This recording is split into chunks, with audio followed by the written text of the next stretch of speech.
বাংলাদেশের ক্রীড়াঙ্গন কবে রাজনীতি মুক্ত হবে সেই আশায় আছি আমরা। আসসালামু আলাইকুম রহমতুল্লাহি ওবারাকাতু। আশা করি সবাই ভালো আছেন। আমি এখন যে জার্সিটা পরা এটা দেখতে পাচ্ছেন, এটা হচ্ছে বাংলাদেশ ফুটবল দলের জার্সি। আমরা তো বিশ্বকাপ ফুটবলে অনেক দেশকেই সমর্থন করেছি, অনেক দেশের খেলা দেখেছি, কিন্তু যে আমাদের বাংলাদেশ যে একটা ফুটবল দল আছে, এই বিশ্বকাপে 2026-এর উন্মাদনায় আমরা সেটাই মানে ভুলে যেতে বসেছিলাম, এরকম একটা উপক্রম হয়েছে। তো আসলে মানে একটু ভিডিওটা লং হবে, আশা করি সবাই দেখবেন। যদি ভালো লাগে বিষয়টা শেয়ার করবেন। আমি আমার অনুভূতিটা প্রকাশ করতেছি।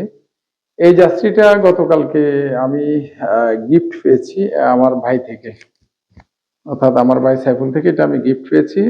এই যাত্রীটা পাওয়ার পরে যাত্রীটা অনেক বড়, একদম মোটামুটি বিগ ছিল।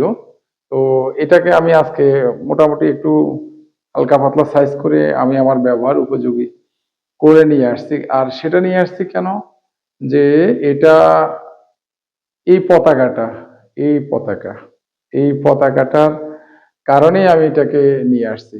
যে এই পতাকাটা বা এখানে বাফুফে লেখা, এটা মনে হচ্ছে যেন হৃদয়ের মধ্যে গেঁথে গেল, যে বাংলাদেশ ফুটবল ফেডারেশন। আর এখানে আমার যে পতাকা, এই পতাকাটার প্রতি আমি বিশ্বকাপ ফুটবল 2026-এ বারবারই বলেছিলাম যে আমার দেশের পতাকা সবার আগে থাকবে, অন্য দেশের পতাকা সবার পরে হবে। এটা আমার ওপিনিয়ন ছিল।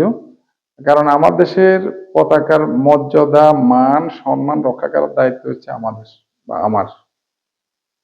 এইরকম তো আসলে ফুটবলের এই জার্সিটা পরার পরে কেন জানি এক ধরনের ভালো লাগা কাজ করছিল। আজকে আমি যথেষ্ট পরিমাণে ছবিও উঠেছি এই যে বাংলাদেশ ফুটবল দলের এই জার্সিটা নিয়ে আর কি। তো আমি বলতে চাচ্ছি যে আসলে বিষয়টা হচ্ছে আমাদের ফুটবলের, যে আমরা বিশেষ করে আমরা যখন ছোট ছিলাম, 7 বছর 8 বছর যখন আমাদের বয়স ছিল বা 9 বছর বয়স ছিল, তখন আমরা দেখতাম, যেমন আমাদের এলাকায় একটা ক্লাব ছিল, নাম হচ্ছে সবুজ ক্লাব।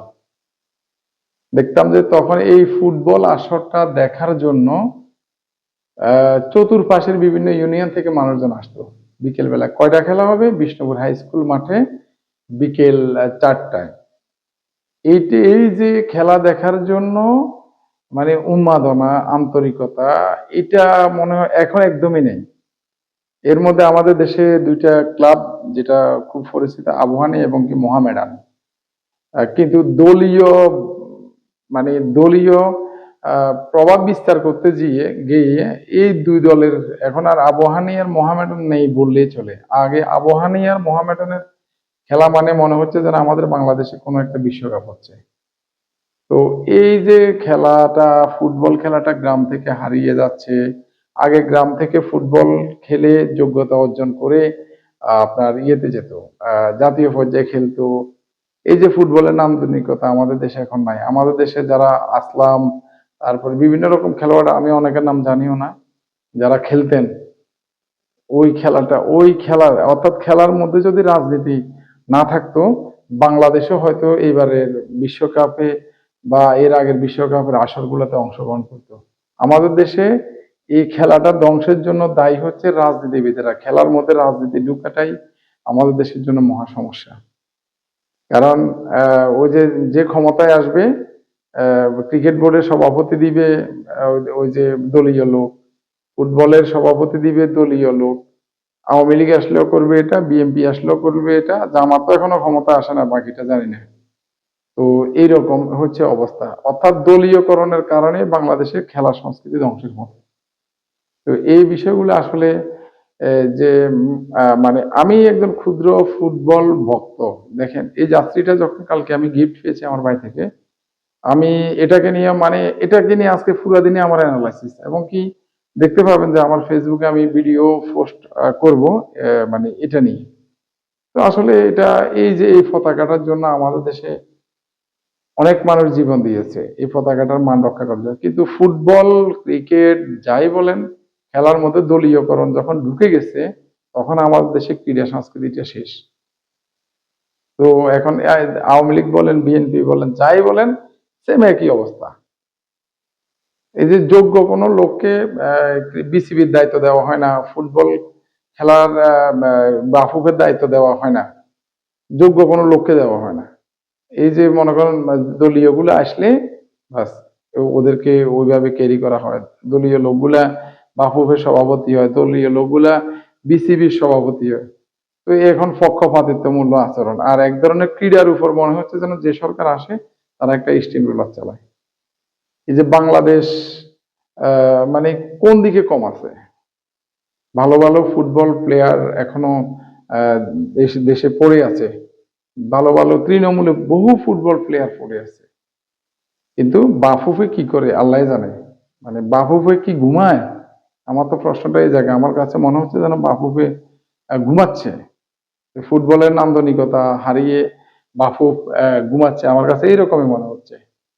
ভিডিওটা আসলে লং হচ্ছে, এই জন্য আবেগের কথাগুলো বলে ফেললাম, যে যাত্রীটার জন্য যদি আমি আজকে প্রায় কেনার পরেও অন্তত এত টাকা খরচ করতে পারি এবং কি এটা দিয়ে ভিডিও শুট করতেছি, আমার কাছে মনে হচ্ছে যেন আমার এই যাত্রীটা বা আমার দল বাংলাদেশ দলের এই যাত্রীটা যদি বিশ্বকাপের মতো জায়গায় যাইতো, অন্তত হারুক আর জিতুক, ভালো তো লাগতো।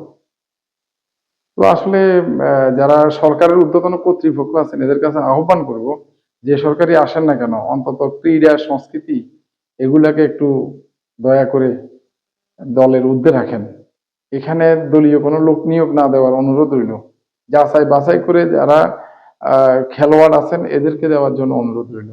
আসলে অনেক কথা আরো বলতে চাইছিলাম, আহ এখন ওই যে কথা বললে তো বিভিন্ন জনে আবার ভুলও ধরেন, তো কথা বলতে গেলেও সমস্যা, কারণ রাজনীতিবিদদের বিপক্ষে যাওয়া মানেই বিপদ বর্তমানে। তো আমরা আসলে কিসের আদলে আছি, কি ক্ষমতার বেড়া জালে আমরা পড়ে আছি, আমরা আসলে সেটাই বুঝতেছি না যে ক্ষমতাটা কি।